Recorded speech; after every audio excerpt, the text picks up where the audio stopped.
বিসমিল্লাহির রহমানির রহিম। আসসালামু আলাইকুম ওয়ারহমতুল্লাহি ওয়াবারাকাতুহ। আজকের এই গল্পে আমরা ইসলামের ইতিহাসের এক অবিস্মরণীয় ঘটনা নিয়ে আলোচনা করব। এটি এমন এক ঘটনা যা আমাদের শেখায় প্রকৃত নেতৃত্ব কী, ন্যায় বিচার কাকে বলে এবং একজন শাসক তার প্রজাদের প্রতি কতটা দায়বদ্ধ থাকতে পারেন। মদিনা মোনাওয়ারা, ইসলামের প্রাণকেন্দ্র, রাসূলুল্লাহ সাল্লাল্লাহু আলাইহি ওয়াসাল্লামের পবিত্র শহর। হজরত ওমর ইবনুল খাত্তাব রাদিয়াল্লাহু আনহু তখন মুসলিম উম্মাহের খালিফা। তাঁর শাসনামলে ইসলামী সাম্রাজ্য বিস্তৃত হয়েছিল ৩ মহাদেশ জুড়ে: পারস্য, রোম, মিশর, সিরিয়া, ইরাক। বিশাল এই সাম্রাজ্যের শাসনভার ছিল তাঁর কাঁধে। হজরত ওমর রদিয়াল্লাহু আনহু ছিলেন এমন এক শাসক যিনি রাতের অন্ধকারে একাকী বের হতেন তার প্রজাদের অবস্থা দেখতে। তিনি বিশ্বাস করতেন যে একজন শাসকের উচিত নিজের চোখে দেখা তার প্রজারা কেমন আছে। এই ঘটনাটি ঘটেছিল এমনই এক রাতে। চাঁদের আলোয় ভাসছিল মদিনার পথঘাট। তিনি বের হলেন তার নিয়মিত পরিদর্শনে। তার সাথে ছিলেন তার সেবক আসলাম। হঠাৎ দূর থেকে ভেসে এলো শিশুদের কান্নার আওয়াজ।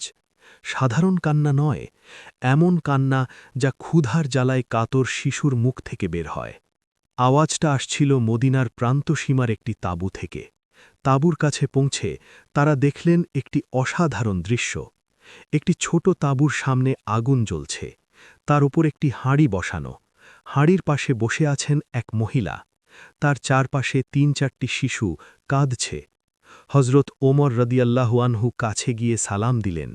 তিনি জিজ্ঞেস করলেন, হে আল্লাহর বান্দি, কি হয়েছে? শিশুরা কেন কাঁদছে? মহিলা জবাব দিলেন, হে আগন্তুক, আমার শিশুরা ক্ষুধার্ত, তারা খাবার চাইছে।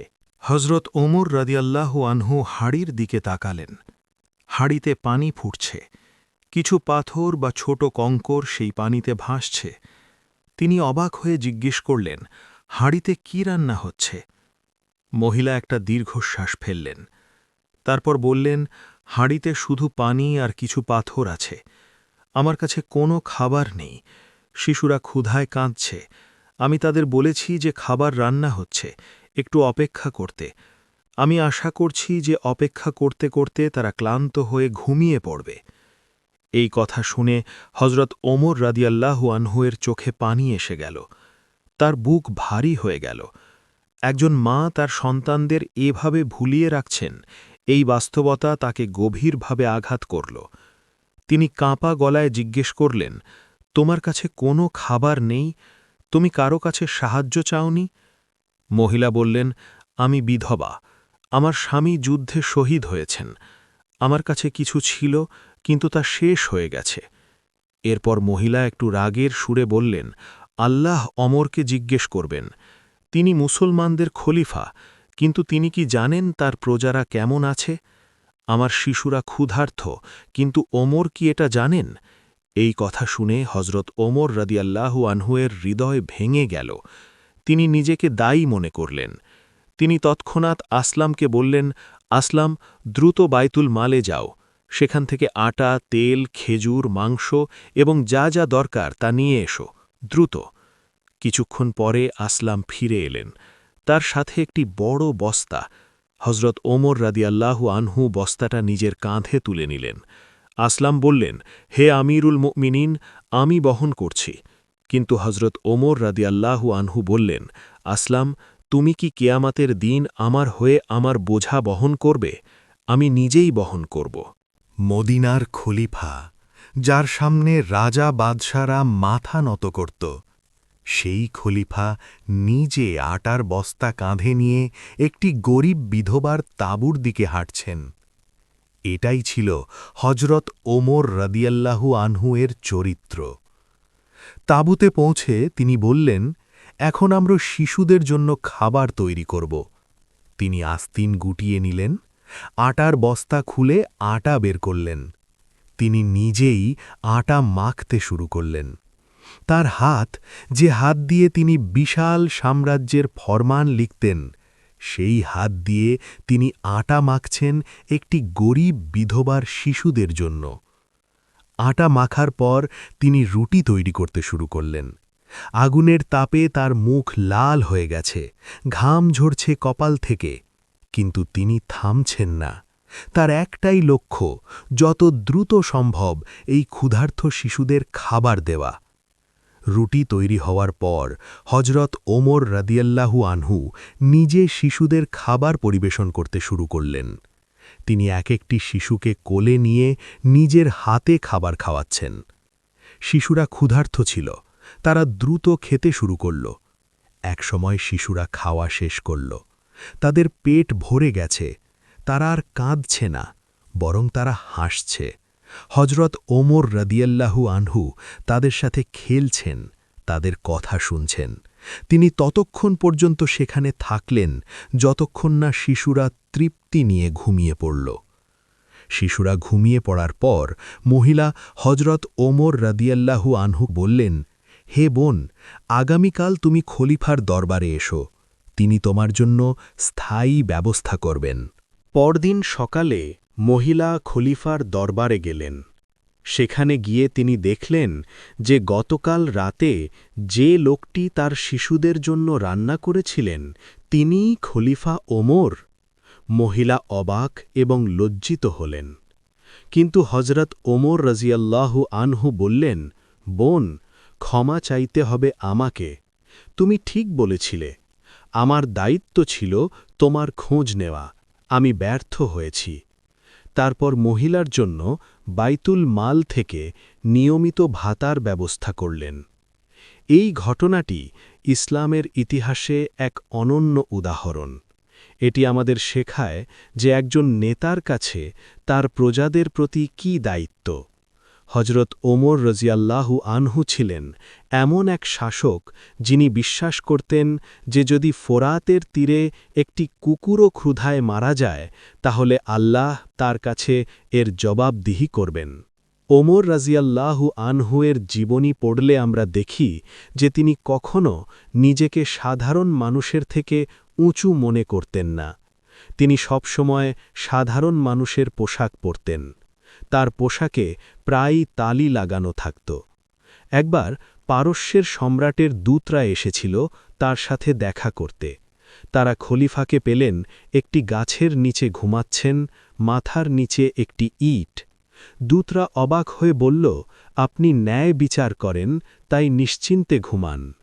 হজরত ওমর রাজিয়াল্লাহু আনহু তার শাসন আমলে এমন অনেক ঘটনা ঘটেছে যা আমাদের শেখায় ন্যায় বিচার এবং দায়িত্ববোধ। একবার তিনি রাতে পরিদর্শনে বের হয়েছিলেন। তিনি একটি তাঁবুর পাশ দিয়ে যাচ্ছিলেন। ভিতর থেকে একটি মহিলার কণ্ঠস্বর ভেসে এল। তিনি প্রসব বেদনায় কাতরাচ্ছিলেন, কিন্তু তার কাছে কেউ নেই সাহায্য করার। হজরত ওমর রাদিয়াল্লাহু আনহু দ্রুত বাড়িতে গিয়ে তার স্ত্রী উম্মে কুলসুম রাদিয়াল্লাহু আনহাকে ডেকে আনলেন। উম্মে কুলসুম রাদিয়াল্লাহু আনহা গিয়ে সেই মহিলার প্রসবে সাহায্য করলেন, আর হজরত ওমর রাদিয়াল্লাহু আনহু নিজে বাইরে বসে অপেক্ষা করলেন। হজরত ওমর রাদিয়াল্লাহু আনহুরের ন্যায় বিচার ছিল কিংবদন্তি। তিনি কারও প্রতি পক্ষপাতিত্ব করতেন না, এমনকি নিজের পরিবারের প্রতিও নয়। একবার তার নিজের ছেলে মদ্যপান করেছিল। তিনি নিজেই তার ছেলের ওপর শরীয়তের হদ কার্যকর করলেন। তার ন্যায় বিচারের আরেকটি বিখ্যাত ঘটনা হল মিশরের গভর্নর আমর ইবনুল আস রাদিয়াল্লাহু আনহুয়ের ছেলের সাথে। গভর্নরের ছেলে এক কিবতী যুবককে প্রহার করেছিল এবং বলেছিল, আমি অভিজাতের ছেলে। সেই যুবক মদিনায় এসে খলিফার কাছে অভিযোগ করল। হজরত ওমর রাদিয়াল্লাহু আনহু গভর্নর এবং তার ছেলেকে মদিনায় ডেকে পাঠালেন। সবার সামনে তিনি সেই কিবতী যুবককে বললেন, তুমি এখন তাকে প্রহার করো। এই ঘটনায় তিনি সেই বিখ্যাত উক্তি করলেন, কবে থেকে তোমরা মানুষকে দাস বানালে, অথচ তাদের মায়েরা তাদের স্বাধীন করে জন্ম দিয়েছিল? হজরত ওমর রাদিয়াল্লাহু আনহুরের ন্যায় বিচার শুধু মুসলমানদের জন্য ছিল না, অমুসলিমদের সাথেও তিনি ন্যায় বিচার করতেন। একবার একজন মুসলমান এবং একজন ইহুদির মধ্যে বিরোধ হয়েছিল। তিনি যখন দেখলেন যে ইহুদি সত্য বলছে, তিনি তার পক্ষে রায় দিলেন। তার শাসনামলে অমুসলিমরা এত নিরাপদ বোধ করত যে অনেকে বলত, ওমরের ন্যায় বিচারে আমরা ইসলাম দেখি। তার ন্যায় বিচার এবং দয়া দেখেই অনেক অমুসলিম ইসলাম গ্রহণ করেছিল। হজরত ওমর রাদিয়াল্লাহু আনহু নিজের জীবনযাপনে ছিলেন অত্যন্ত সাদাসিধে। তিনি বাইতুল মাল থেকে যে ভাতা নিতেন তা দিয়ে কোনো মতে চলতেন। অনেক সময় তার পরিবার কষ্টে থাকত, কিন্তু তিনি বাইতুল মাল থেকে অতিরিক্ত কিছু নিতেন না। একবার একটি বাণিজ্য কাফেলা এসেছিল ইয়েমেন থেকে। তাতে অনেক মূল্যবান কাপড় ছিল। হজরত ওমর রাদিয়াল্লাহু আনহুয়ের স্ত্রী আতিকা রাদিয়াল্লাহু আনহা চাইলেন একটি ভালো কাপড়। হজরত ওমর রাদিয়াল্লাহু আনহু বললেন, আমি তোমার জন্য কিনে দিতে পারি, কিন্তু সেই টাকা আমার নিজের পকেট থেকে আসতে হবে। খাবারের ব্যাপারেও হজরত ওমর রাদিয়াল্লাহু আনহু ছিলেন খুবই সংযমী। একবার আরবে দুর্ভিক্ষ দেখা দিয়েছিল। সেই সময় তিনি নিজের খাবারে তেল এবং গোস্ত ব্যবহার বন্ধ করে দিলেন। তিনি বললেন, আমার প্রজারা যতদিন না স্বাভাবিক খাবার পাবে ততদিন আমি কিভাবে ভালো খাবার খাব। এই দুর্ভিক্ষের সময় হজরত ওমর রাদিয়াল্লাহু আনহুয়ের দায়িত্ববোধ আরও স্পষ্ট হয়। তিনি রাত দিন পরিশ্রম করলেন মানুষের জন্য খাবারের ব্যবস্থা করতে। তিনি সিরিয়া, মিশর, ইরাক থেকে খাদ্যশস্য আনার ব্যবস্থা করলেন। তিনি নিজে গিয়ে খাবার বিতরণ করতেন। হজরত ওমর রাদিয়াল্লাহু আনহুয়ের রাতের পরিদর্শন ছিল নিয়মিত। তিনি প্রায় প্রতি রাতেই বের হতেন মদিনার পথে পথে। তিনি দেখতেন কোথাও কোনো অবিচার হচ্ছে কিনা, কেউ অভাবে আছে কিনা। একবার তিনি রাতে পরিদর্শনে বের হয়েছিলেন। তিনি দেখলেন একটি তাঁবুতে আলো জ্বলছে এবং ভিতর থেকে কোরআন তিলাওয়াতের আওয়াজ আসছে। তিনি দাঁড়িয়ে শুনলেন।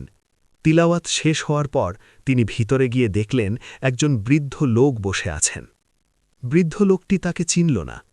তিনি হজরত ওমর রাদিয়াল্লাহু আনহুকে তার জীবনের কথা বললেন। তিনি একসময় ধনী ছিলেন, কিন্তু ব্যবসায় লোকসান হওয়ায় এখন গরিব। হজরত ওমর রাদিয়াল্লাহু আনহু তার কথা শুনলেন এবং পরদিন তাকে বাইতুল মাল থেকে সাহায্য পাঠালেন। আরেকবার তিনি দেখলেন একজন অন্ধ বৃদ্ধ ভিক্ষা করছেন। তিনি জিজ্ঞেস করলেন, তুমি কে? কেন ভিক্ষা করছ? বৃদ্ধ বললেন, আমি একজন অমুসলিম।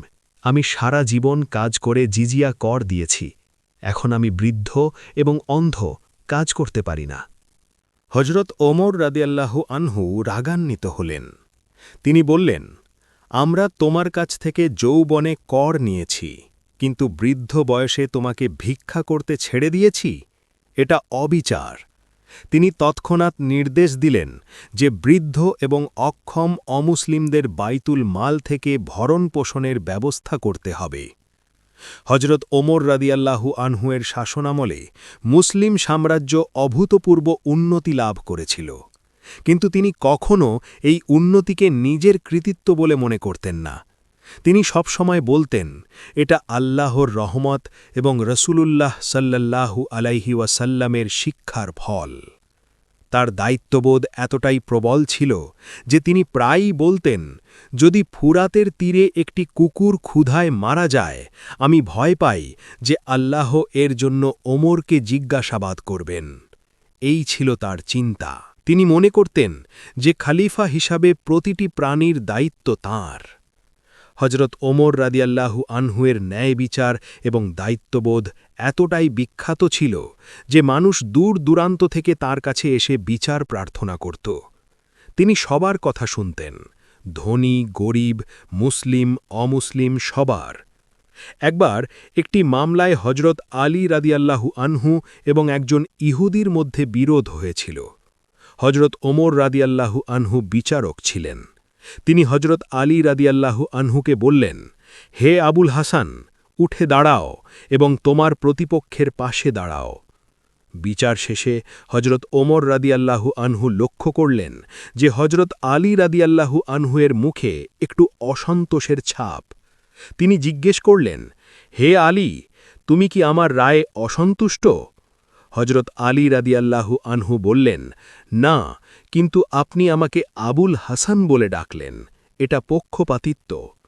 হজরত ওমর রাদিয়াল্লাহু আনহু তৎক্ষণাৎ ক্ষমা চাইলেন এবং বললেন, তুমি ঠিক বলেছ, ন্যায় বিচারে এমনকি সম্বোধনেও সমতা থাকতে হবে। হজরত ওমর রাদিয়াল্লাহু আনহু শিক্ষার প্রতিও খুব গুরুত্ব দিতেন। তিনি মদিনায় স্কুল স্থাপন করেছিলেন এবং শিক্ষকদের বাইতুল মাল থেকে বেতন দেওয়ার ব্যবস্থা করেছিলেন। তিনি চাইতেন যে প্রতিটি শিশু শিক্ষা পাক। তিনি বলতেন, শিক্ষা হল এমন সম্পদ যা কেউ চুরি করতে পারে না। স্বাস্থ্যসেবার ব্যাপারেও তিনি ছিলেন অগ্রগামী। তিনি হাসপাতাল স্থাপন করেছিলেন এবং চিকিৎসকদের নিয়োগ দিয়েছিলেন। তিনি নির্দেশ দিয়েছিলেন যে গরিবদের চিকিৎসা বিনামূল্যে হবে। হজরত ওমর রাদিয়াল্লাহু আনহু রাস্তাঘাট নির্মাণেও মনোযোগ দিয়েছিলেন। তিনি বিশাল সাম্রাজ্য জুড়ে রাস্তা নির্মাণ করেছিলেন যাতে মানুষ সহজে যাতায়াত করতে পারে। তিনি রাস্তার পাশে মুসাফিরখানা এবং পানির ব্যবস্থা করেছিলেন। বাইতুল মালের ব্যবস্থাপনায় হজরত ওমর রাদিয়াল্লাহু আনহু ছিলেন অত্যন্ত কঠোর। তিনি নিশ্চিত করতেন যে এক পয়সাও অপচয় না হয়। তিনি নিয়মিত হিসাব নিকাশ পরীক্ষা করতেন। তিনি বলতেন, বাইতুল মাল হল মুসলমানদের সম্পদ, এটা ব্যক্তিগতভাবে ব্যবহার করা হারাম। হজরত ওমর রাদিয়াল্লাহু আনহু তার কর্মকর্তাদের শেখাতেন যে তারা যেন জনগণের সাথে বিনয়ী আচরণ করে। তিনি বলতেন, ক্ষমতা তোমাকে দেওয়া হয়েছে সেবা করার জন্য, অহংকার করার জন্য নয়। হজরত ওমর রাদিয়াল্লাহু আনহুয়ের জীবনের শেষ দিনগুলো ছিল অত্যন্ত করুণ। তিনি ফজরের নামাজ পড়াচ্ছিলেন যখন আবু লুলু ফিরোজ নামক একজন পারস্যের দাস তাকে ছুরিকাঘাত করে। তিনি গুরুতর আহত হন। মৃত্যুশয্যায় শুয়ে তিনি তার ছেলে আবদুল্লাহ রাদিয়াল্লাহু আনহুকে বললেন, যাও, আয়েশা রাদিয়াল্লাহু আনহা এর কাছে যাও এবং ওমরের সালাম পৌঁছে দাও। তাকে বলো যে আমিরুল মুমিনিন নয়, বরং ওমর ইবনুল খাত্তাব অনুমতি চাইছে তার বন্ধুদের পাশে কবর দেওয়ার জন্য। মৃত্যুর আগে হজরত ওমর রাদিয়াল্লাহু আনহু তার উত্তরাধিকারীদের উপদেশ দিলেন। তিনি বললেন, আল্লাহকে ভয় করো, গরিবদের যত্ন নিও, প্রজাদের প্রতি দয়ালু হও, ন্যায় বিচার করো, অহংকার করো না। মনে রেখো, তোমরা জনগণের সেবক, তাদের প্রভু নয়। তিনি আরও বললেন, মুহাজির এবং আনসারদের সম্মান করো, রাসূলুল্লাহ সাল্লাল্লাহু আলাইহি ওয়াসাল্লামের সাহাবীদের যত্ন নিও, জিম্মিদের সাথে ভালো ব্যবহার করো। তার মৃত্যুর খবর ছড়িয়ে পড়লে পুরো মদিনায় কান্নার রোল পড়ে গেল। মুসলিম অমুসলিম সবাই কাঁদল, কারণ তারা জানত যে তারা হারিয়েছে এক মহান শাসককে, যিনি ছিলেন সত্যিকারের জনগণের সেবক। হজরত ওমর রাদিয়াল্লাহু আনহুয়ের শাসনামল ছিল 10 বছর এবং 6 মাস। এই স্বল্প সময়ে তিনি এমন কাজ করেছেন যা ইতিহাসে চিরস্মরণীয় হয়ে থাকবে। তার ন্যায় বিচার, দায়িত্ববোধ এবং প্রজাদের প্রতি ভালোবাসা আজও আমাদের জন্য অনুকরণীয়। ক্ষুধার্ত শিশুদের সেই ঘটনা আমাদের শেখায় যে একজন নেতার সবচেয়ে বড় দায়িত্ব হল তার প্রজাদের যত্ন নেওয়া। হজরত ওমর রাদিয়াল্লাহু আনহু শুধু একজন খালিফা ছিলেন না, তিনি ছিলেন একজন পিতার মতো, যিনি তার সন্তানদের জন্য সবসময় চিন্তিত থাকতেন। সেই রাতে যখন তিনি ক্ষুধার্ত শিশুদের জন্য রান্না করেছিলেন, সেটা শুধু খাবার তৈরি করা ছিল না, সেটা ছিল একটি বার্তা যে নেতৃত্ব মানে সেবা, ক্ষমতা মানে দায়িত্ব এবং শাসন মানে জনগণের কল্যাণ। আজকের যুগে আমরা যখন নেতৃত্ব দেখি, আমরা দেখি অনেক নেতা যারা নিজেদের স্বার্থ দেখেন, কিন্তু হজরত ওমর রাদিয়াল্লাহু আনহু আমাদের দেখিয়ে গেছেন যে প্রকৃত নেতৃত্ব কি। হজরত ওমর রাদিয়াল্লাহু আনহুর জীবন থেকে আমরা অনেক শিক্ষা নিতে পারি। প্রথম শিক্ষা হল দায়িত্ববোধ। আমরা যে অবস্থানেই থাকি না কেন, আমাদের একটা দায়িত্ব আছে। দ্বিতীয় শিক্ষা হল ন্যায় বিচার। হজরত ওমর রাদিয়াল্লাহু আনহু সবার সাথে সমান আচরণ করতেন। আমাদেরও উচিত সবার সাথে ন্যায় বিচার করা। তৃতীয় শিক্ষা হল বিনয়। হজরত ওমর রাদিয়াল্লাহু আনহু বিশাল সাম্রাজ্যের খালিফা হয়েও ছিলেন অত্যন্ত বিনয়ী। আমাদেরও উচিত বিনয়ী হওয়া। চতুর্থ শিক্ষা হল সহানুভূতি। হজরত ওমর রাদিয়াল্লাহু আনহু অন্যদের কষ্ট অনুভব করতে পারতেন। আমাদেরও উচিত অন্যদের কষ্ট বুঝতে চেষ্টা করা। পঞ্চম শিক্ষা হল সরলতা। হজরত ওমর রাদিয়াল্লাহু আনহু সাদাসিধে জীবনযাপন করতেন। আমাদেরও উচিত সরল জীবনযাপন করা। ষষ্ঠ শিক্ষা হল আল্লাহর ভয়। হজরত ওমর রাদিয়াল্লাহু আনহু সব সময় আল্লাহকে ভয় করতেন। আমাদেরও উচিত আল্লাহকে ভয় করা। সপ্তম শিক্ষা হল সেবা। হজরত ওমর রাদিয়াল্লাহু আনহু মনে করতেন যে নেতৃত্ব মানে সেবা। আমাদেরও উচিত অন্যদের সেবা করা। হজরত ওমর রাদিয়াল্লাহু আনহুর জীবন এক অনুপ্রেরণা। তিনি আমাদের দেখিয়ে গেছেন যে ইসলাম শুধু ইবাদাত নয়, বরং ইসলাম হল একটি পূর্ণাঙ্গ জীবন ব্যবস্থা। ইসলাম শেখায় ন্যায় বিচার, সমতা, দায়িত্ববোধ এবং মানবতা। ক্ষুধার্ত শিশুদের সেই ঘটনা আজও আমাদের হৃদয় স্পর্শ করে, কারণ এটা মানবতার এক অনন্য উদাহরণ। একজন শাসক যিনি রাতের অন্ধকারে বের হন নিজের প্রজাদের খোঁজ নিতে, যিনি নিজে রান্না করেন ক্ষুধার্ত শিশুদের জন্য। এমন নেতৃত্ব ইতিহাসে বিরল। আজকের বিশ্বে যখন আমরা দেখি যে লক্ষ লক্ষ শিশু ক্ষুধার্ত থাকে, তখন আমরা হজরত ওমর রাদিয়াল্লাহু আনহুয়ের মতো নেতৃত্বের অভাব অনুভব করি। আমাদের প্রয়োজন এমন নেতা যারা জনগণের সেবক, যারা দায়িত্বশীল, যারা ন্যায় বিচার করে। কিন্তু শুধু নেতাদের ওপর দোষ চাপিয়ে দিলে হবে না। আমাদের প্রত্যেকের একটা দায়িত্ব আছে। আমরা যে অবস্থানেই থাকি না কেন, আমরা অন্যদের সাহায্য করতে পারি। যদি আমরা একজন ক্ষুধার্ত শিশুকে খাবার দিতে পারি, একজন অসহায়কে সাহায্য করতে পারি, তাহলে আমরা হজরত ওমর রাদিয়াল্লাহু আনহুয়ের শিক্ষা অনুসরণ করছি। হজরত ওমর রাদিয়াল্লাহু আনহু একবার বলেছিলেন, যদি আমি জানতাম যে আমার মৃত্যুর পর একজন মানুষও অভাবে থাকবে, তাহলে আমি মৃত্যুবরণ করতে চাইতাম না। এই ছিল তার দায়িত্ববোধ। হজরত ওমর রাদিয়াল্লাহু আনহুয়ের শাসনামলে এমন একটি সমাজ প্রতিষ্ঠিত হয়েছিল যেখানে দারিদ্র্য প্রায় নির্মূল হয়ে গিয়েছিল।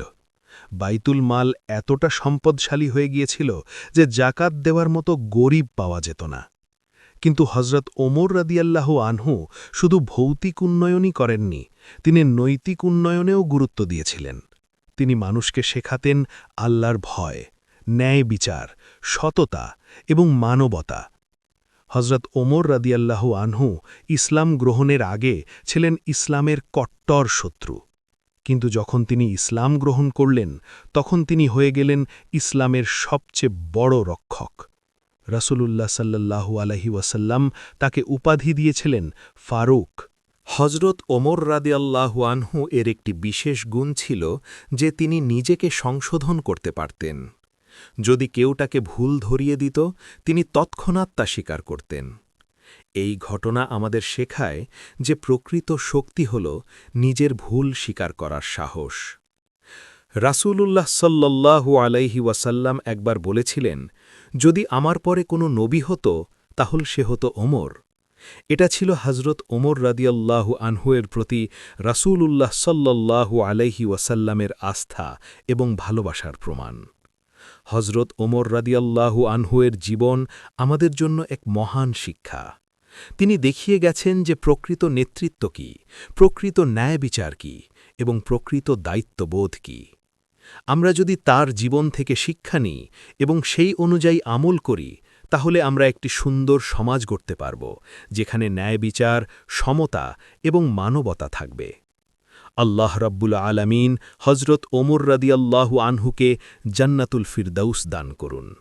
তার জীবন থেকে আমরা যেন শিক্ষা নিতে পারি এবং সেই অনুযায়ী আমল করতে পারি। আমিন। ওয়াসসালামু আলাইকুম ওয়া রাহমাতুল্লাহি ওয়া বারাকাতুহু।